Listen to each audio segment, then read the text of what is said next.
దయచేసి గమనించండి. దినాన్ని దేవునితో ఆరంభించడం, ప్రార్థనతో ప్రారంభించడం మనకు మంచిది. దేవుని వాక్యాన్ని చదువుకుందామా? పరిశుద్ధ బైబిల్ గ్రంథము నుండి యోహాను సువార్త 14వ అధ్యాయం 16వ వచనాన్ని చదువుతూ ఉన్నాను. నేను తండ్రిని వేడుకొందును, మీ యొద్ద ఎల్లప్పుడూ ఉండుటకై ఆయన వేరొక ఆదరణకర్తను అనగా సత్యస్వరూపియగు ఆత్మను మీకు అనుగ్రహించును. కాలెట్ అనేటువంటి 5 సంవత్సరాల పిల్లవాడు అనారోగ్యంగా ఉన్నాడు. బహుబలహీనుడు. అతనికి నరాల బలహీనత ఉంది. ఆ పిల్లవాడు పారాలసిస్తో బాధపడుతూ ఉన్నాడు. డాక్టర్లు ఇక చేతులు ఎత్తేశారు, నడవలేడు, ఇంక ఇంతే అనేటువంటి పరిస్థితిలో ఉంటుండగా విశ్వాసులైనటువంటి ఆ తల్లిదండ్రులు ఆ బిడ్డ కొరకు దినదినము అధికముగా ప్రార్థన చేస్తూ ఉండేవారు. ఆ కుమారుని యొక్క స్వస్థత కొరకు అధికమైన ప్రార్థన. విశ్వాసులకు దేవుని సేవకునిగా నేను మీకు తెలియచేస్తున్న విషయం ఏంటంటే, ప్రార్థనకు అసాధ్యమైనది ఏది లేదు. నా స్నేహితుడు ఒక ఉత్తరం రాశాడు.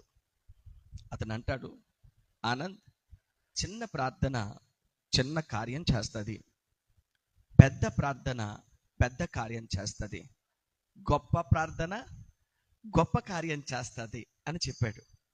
ప్రార్థన కార్యాలు చేస్తుంది. అయితే ఎంత కార్యము చేయాలి అనేటువంటిది నీ మీద, నా మీద, మన మీదనే ఆధారపడి ఉంటుంది. మనం పెద్ద ప్రార్థన చేస్తే ఖచ్చితంగా పెద్ద కార్యాలే జరుగుతాయి. గొప్ప ప్రార్థన చేస్తే ఖచ్చితంగా గొప్ప కార్యాలే జరుగుతాయి. వీళ్ళు ప్రార్థన చేస్తూ వచ్చారు. అద్భుతంగా ఆ కుమారుడు స్వస్థపరచబడడం ప్రారంభించాడు. స్వస్థచితుడయ్యాడు. లేచాడు, కూర్చున్నాడు, నిలబడ్డాడు, నడవడం ప్రారంభించాడు.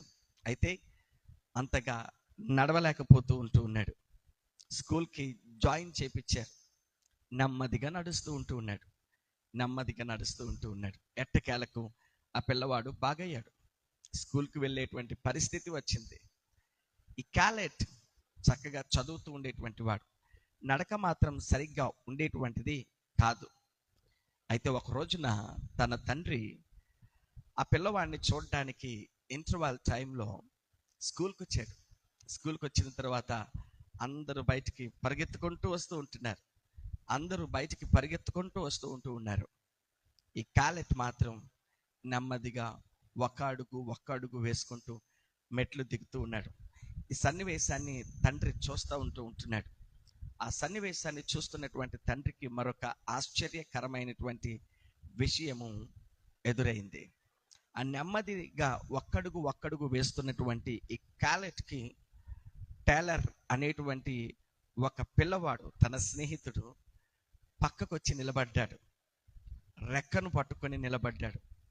నీతో పాటు నేను నడుస్తాను, నిన్ను నెమ్మదిగా నేను దించుతాను అని ఆ టైలర్ కాలెట్ను పట్టుకొని మెట్ల కిందకు దించాడు.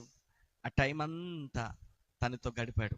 మిగతా వాళ్ళందరూ కేరింతలు కొడుతూ ఉన్నప్పుడు బహుశా ప్రతిదినం ఈ కాలెట్ ఒంటరి దినాన్ని అనుభవించాడేమో. కానీ ఒక స్నేహితుడు దొరికాడు. ఆ స్నేహితుడు ఈ కాలెట్కి సమీపాన ఉండి తనతో ఆడుకున్నాడు. యేసుక్రీస్తు ప్రభువారు ఈ లోకాన్ని విడిచిపెట్టేటువంటి సమయం, లోక కళ్యాణార్థం తాను శిలువ యాగానికి, యజ్ఞానికి వెళ్ళేటువంటి సమయం, అంతవరకు తనను వెంబడించిన శిష్యులతో చెప్తూ ఉన్నాడు, నేను తండ్రి దగ్గరకు వెళ్ళేటువంటి సమయం వచ్చింది, నేను తండ్రి దగ్గరకు వెళ్ళేటువంటి టైం దగ్గర అయింది అని చెప్పినప్పుడు శిష్యులు నివ్వెరపోతూ ఉన్నారు, దిగులు చెందుతూ ఉన్నారు, బాధపడుతున్నారు. మేము ఎలా నడవాలి, మేము ఎలాగా జీవించాలి, మేము ఎలాగా బ్రతకాలి, నువ్వు లేనటువంటి బ్రతుకు మాకెందుకు, మాకు అన్నీ చూపించావు, మాకు అన్నీ నేర్పించావు, మాతో ఎప్పుడు ఉంటావు అనుకున్నాము ప్రభువా, నువ్వు లేకపోతే మేము ఎలాగా అని అంటే, అప్పుడు యేసుక్రీస్తు ప్రభువారు ఒక అద్భుతమైనటువంటి విషయాన్ని చెప్తూ ఉన్నారు.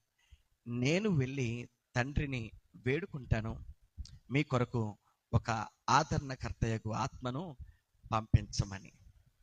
యేసుక్రీస్తు ప్రభువారు ఆయన వెళ్ళారు. ఆయన మనలను ఎప్పుడు ఎన్నడును అనాథలుగా విడిచిపెట్టేటువంటి వాడు కాదు. ఈ రోజున ఎవరు లేరు అని దిగులు చెందుతున్నావా? ఏమీ లేదు అని బాధపడుతూ ఉంటున్నావా? నాకెవరు సహాయం చేయడం లేదు, నాతో ఎవరు మాట్లాడడం లేదు, నా ఇరుగు పొరుగు వారందరూ బాగానే ఉన్నారు, నా ఈడు వారందరూ బాగానే ఉన్నారు, నా తోటి వారందరూ బాగానే ఉన్నారు, నా జీవితమే ఇలాగైపోయింది, నా కుటుంబమే ఇలాగైపోయింది, నా పరిస్థితి ఇంత దారుణంగా ఉంది, నా పిల్లల పరిస్థితి ఇంత దీనంగా ఉందని దిగులు చెందుతూ ఉంటూ ఉన్నావా? ఇప్పుడే నిన్ను బలపరచడానికి ఆదరణకర్తయగు పరిశుద్ధాత్మ దేవుడు సిద్ధముగా ఉన్నాడు. ఒకానొక దినమున మా పరిస్థితి అంతే. ఎవరు లేక, ఏమీ లేక, దిక్కు లేక, సహాయకులు లేక, హీన అవస్థలో ఉన్నప్పుడు నా తల్లి చేతులెత్తి పరిశుద్ధాత్మను ఆహ్వానించింది. తండ్రిని వేడుకొంది, రక్షకునికి విన్నవించుకుంది. కృప కలిగిన దేవుడు, పరిశుద్ధాత్మ దేవుడు నాటి నుండి నేటి వరకు మాకు తోడుగా ఉండి ఆయన మమ్మలను బలపరుస్తూనే ఉన్నాడు. ఊహకందని కార్యాలు, ఊహించని అద్భుతాలు జరిగిస్తూ నడిపిస్తూనే ఉన్నాడు. ఈ రోజున బలహీనంగా ఉన్నావా? బాధలలో ఉన్నావా? వేదనలో ఉన్నావా? దుఃఖములో ఉన్నావా? సమస్యలతో నలిగిపోతూ ఉంటున్నావా? ఇప్పుడే ఆహ్వానించు పరిశుద్ధాత్మను నీ జీవితంలో. నీవెవరివైనా, నువ్వెక్కడ ఉన్నా ఈ సమయం అందు ఆయన నిన్ను దర్శించడానికి, నీ రెక్క పట్టుకొని నడిపించడానికి, నీతో నడవడానికి సిద్ధంగా ఉన్నాడు. నీ జీవితంలోనికి యేసయ్యను ఆహ్వానిస్తావా? తలలు వంచండి, కండ్లు మూసుకునండి, ప్రార్థన చేసుకుందాం.